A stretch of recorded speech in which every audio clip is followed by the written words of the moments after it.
Bienvenue au chemin de vie 2 et au cancer sur la chaîne de thérapie holistique d'épanouissement et d'accomplissement pour cet horoscope onomantique du mois de mars.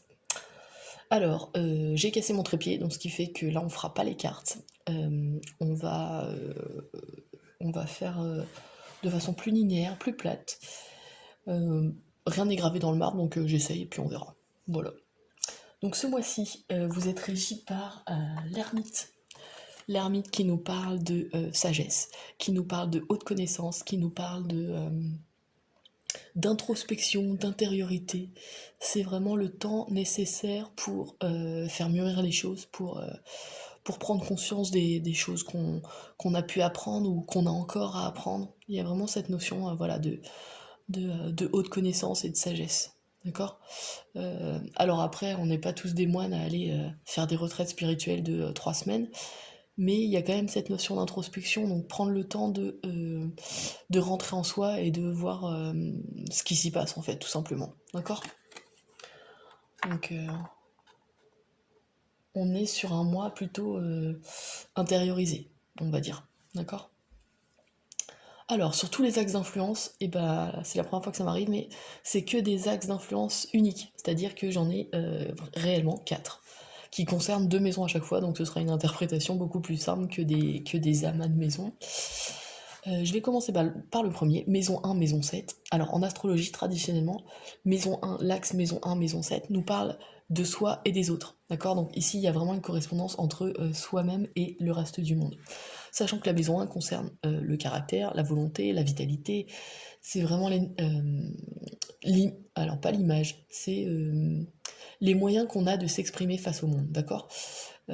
Et la maison 7, c'est la maison du conjoint, la maison du partenaire amoureux, mais aussi la maison des partenaires professionnels, la maison des contrats et la maison des ennemis déclarés.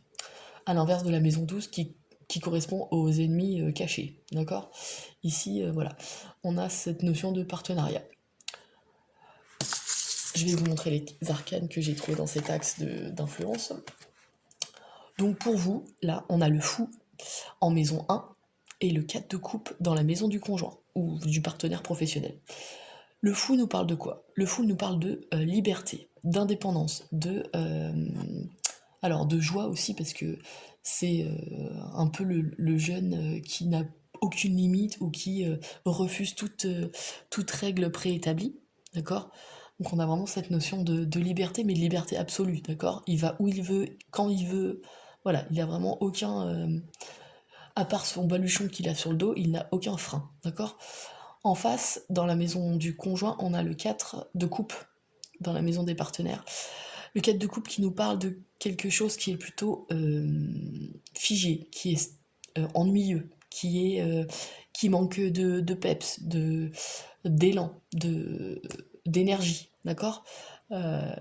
Quand on voit ça, on a une impression de vouloir récupérer sa liberté pour... alors, peut-être pas aller voir ailleurs, mais pour retrouver cet élan perdu. D'accord. Cette énergie qui donnait de la joie, de l'action, des choses nouvelles à voir. D'accord. Ici, on a un souhait, ou tout du moins une volonté de se libérer de règles en lien avec un partenaire professionnel ou un partenaire amoureux. Voilà, se libérer de ces règles-là, de ce protocole qui a été mis dès le début entre vous et ce partenaire, et de changer justement ces règles pour s'en libérer peut-être. Il y a une notion, voilà, de réel besoin de liberté et de découverte. Donc il faut peut-être poser carte sur table avec le partenaire en face et voir ce qu'il en est pour lui, d'accord. Ouais. Et aussi de savoir ce que vous voulez, parce que le 4 de coupe, c'est ça aussi, c'est de savoir ce que vous voulez, ok.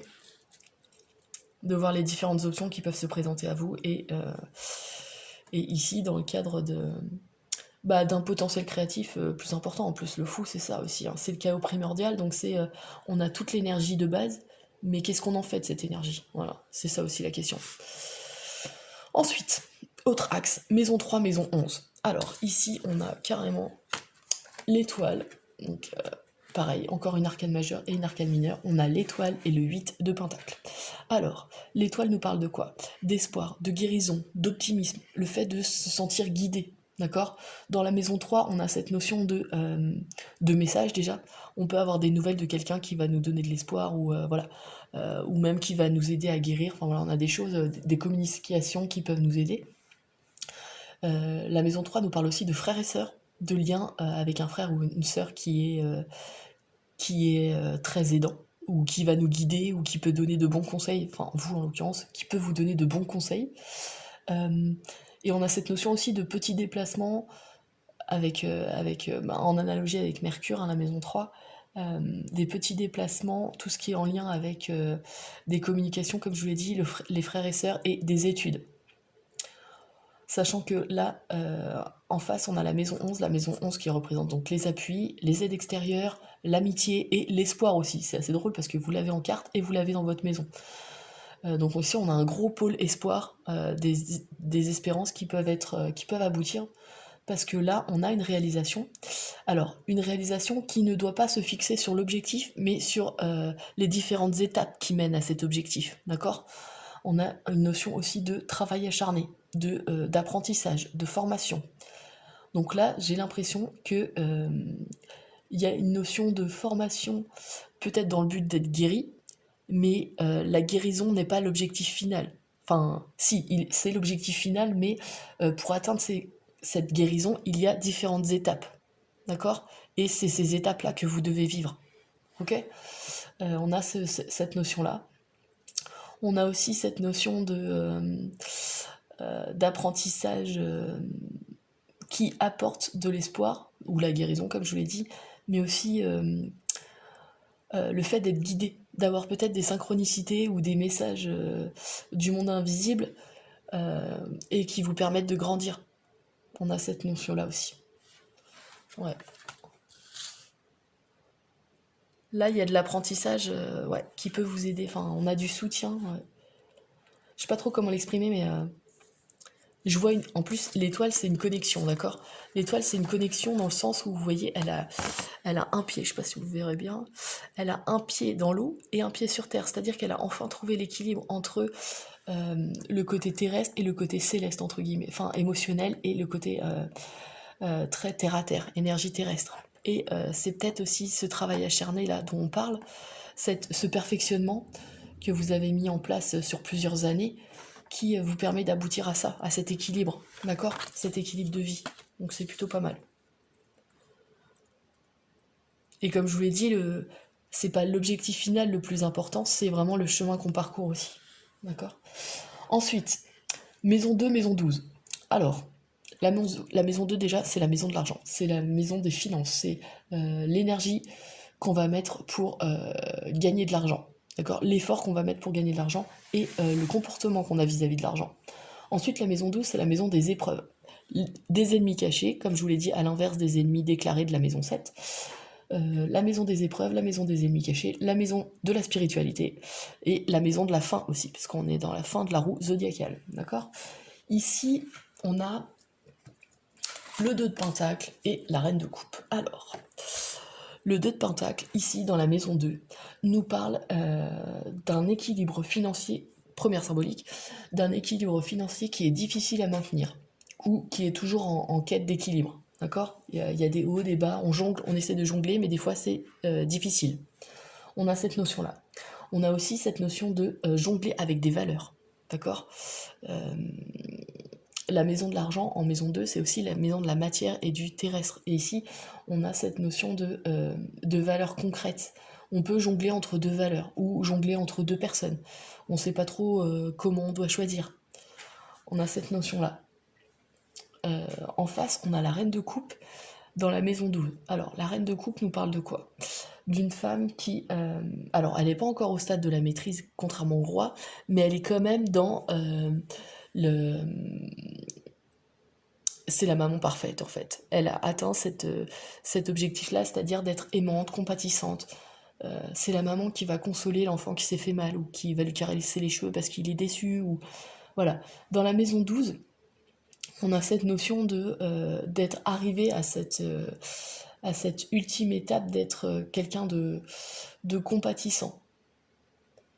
Ou tout du moins, avec le 2 de Pentacle qui nous parle de jongler justement entre deux valeurs, On, on essaye d'être dans l'acquisition des qualités de cette reine de coupe, d'accord? D'avoir un émotionnel qui se maîtrise, euh, d'écouter son cœur plutôt que son mental, d'accord? Mais vu qu'on est dans la maison 12, j'ai tendance à dire que c'est peut-être une des étapes finales qui vous reste à appréhender. N'oubliez pas que vous avez l'ermite durant ce mois-ci, donc c'est l'apprentissage, c'est les connaissances. Donc il y a peut-être... ouais, ou alors c'est une femme d'un signe d'eau aussi, qui, euh, qui peut représenter l'ultime étape, je sais pas. Ouais.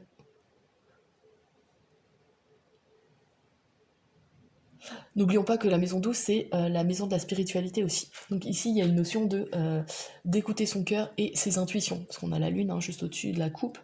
Il y a cette notion-là aussi, d'écouter son cœur, ce que les gens appellent l'intuition en fait. Hein. Écoutez vraiment. Et c'est là que l'intériorisation, l'introspection peut vous aider. D'accord? Et je pense que ce travail spirituel amené par la reine de coupe peut vous aider à justement maîtriser ce deux de denier qui nous parle de jonglage, de ne pas savoir trop comment amorcer les choses en fait. Là, j'ai l'impression qu'il y a ouais, un conseil venu du monde invisible en tout cas. Enfin, je sais pas, quelque chose de cet ordre-là, ouais. Mm. Et enfin, dans la maison 5, maison 10, on a alors, la maison 5, c'est quoi? C'est la maison de la création. C'est la trace qu'on a envie de laisser dans le monde. Que ce soit par les enfants, que ce soit par des œuvres d'art, des livres, enfin des œuvres littéraires qu'on aurait créées. Enfin voilà. C'est le monde de l'amour aussi. Enfin, la maison de l'amour, pardon, le monde de l'amour. La maison des amours, de la passion du jeu, de la chance, du hasard. Enfin, voilà. Ça symbolise plein de choses, mais principalement les amours, les enfants et la créativité, les créations artistiques et littéraires. Ensuite, la maison 10, c'est quoi? C'est les honneurs, c'est la réussite sociale, c'est le refus de l'hérédité, à l'opposé de la maison 4, qui est justement représente l'hérédité. Là, on est dans la maison 10, on est vraiment dans la réalisation personnelle, d'accord? Le fait de couper tout lien héréditaire pour se réaliser tout seul. La maison des honneurs, du but qu'on se donne dans la vie, d'accord? Là, dans la maison 5, déjà, dans la maison des enfants, ou des amours, euh, ouais, en plus, on est dans la maison du jeu et ouais, du jeu, du hasard. Enfin, ouais. Là, on a le 15. Le 15, c'est quoi? C'est la passion, le diable. C'est la passion, mais c'est aussi les choses qui détournent du droit chemin. Donc, s'il y a une addiction ou un lien toxique, cette carte nous parle de justement se détourner de ce genre de tentation, entre guillemets, et de se libérer. Il y a une notion de libération avec le diable. D'accord? Se libérer de choses toxiques. Sachant qu'en face, on a le 6 d'épée qui nous parle de quoi? Qui nous parle de déménagement. Alors, ça peut être un déménagement physique, hein, on fait des meubles, on fait des cartons, enfin on s'en va, mais aussi le déménagement intérieur, c'est-à-dire que on a l'ermite, oubliez pas l'introspection. Là, c'est carrément alors pas un déménagement intérieur, mais plutôt, je vais pas dire une remise en question, non. C'est-à-dire que là, on fait carrément table rase de ce qui ne nous convient pas. Et c'est là que le diable va vous aider. Il arrive à vous faire voir ce qui est toxique pour vous et ce qui ne l'est pas, d'accord? Euh, Sachant que, comme je vous l'ai dit, on est dans la maison des amours et en face, on est dans la réalisation personnelle. Donc là, il y a vraiment une notion de développement personnel qui est à mettre en jeu en se libérant de certains liens toxiques ou en supprimant le diable, c'est aussi la voix qu'on a tous qui nous auto-sabote en fait. Hein. L'auto-sabotage, elle est représentée par le diable aussi. Donc ici, il y a un combat intérieur. Enfin, le combat intérieur est amené par le 5 d'épée, c'est sûr. Mais le 6 ici nous dit, bah non, justement, je veux plus l'écouter. Et on a cette évolution interne qui vous permet de vous libérer. D'accord? Là, il y a une notion je pense, pour certains d'entre vous en tout cas, d'estime de soi, c'est-à-dire qu'on on décide de se libérer des peurs qu'on peut avoir ou des angoisses, ou alors c'est carrément des liens qui existent vraiment dans le monde réel, donc des liens toxiques avec une personne ou des liens d'addiction, d'accord, au jeu, ça peut être au sexe, ça peut être aux drogues, enfin voilà, différentes choses qui vous détournent du droit chemin, hein, tout simplement. Voilà. Donc ouais, il y a un gros bloc quand même. Enfin, les cartes sont quand même dans les mêmes énergies, c'est-à-dire qu'on a de la libération avec le Lema, on a de la guérison avec l'étoile, part du travail acharné et de l'introspection, libération avec le diable, 6 d'épée qui nous parle aussi de déménager, donc c'est-à-dire qu'on va quitter quelque chose qui ne nous est pas favorable pour des terres meilleures. Et là c'est pareil, avec le 8 de pentacle, on a du travail acharné, de la formation, de l'apprentissage, tout ça chapeauté par l'ermite. On a un gros mois de travail personnel là. Ouais, d'introspection. La reine de coupe qui nous parle de maîtrise de ses émotions. Alors, pas de maîtrise, mais d'acceptation de ses émotions et d'être dans la totale acceptation de ses émotions et de les renvoyer aux autres, hein, de les partager aux autres ouais, aussi. Et c'est là que le 2 de pentacle intervient, c'est-à-dire qu'on doit savoir jongler entre donner et euh, recevoir les émotions, les donner et les accepter. Voilà. Voilà pour ce mois de mars pour vous les cancers et ou chemin de vie 2, je vais y arriver. N'hésitez pas à liker et à vous abonner si ce n'est pas déjà fait.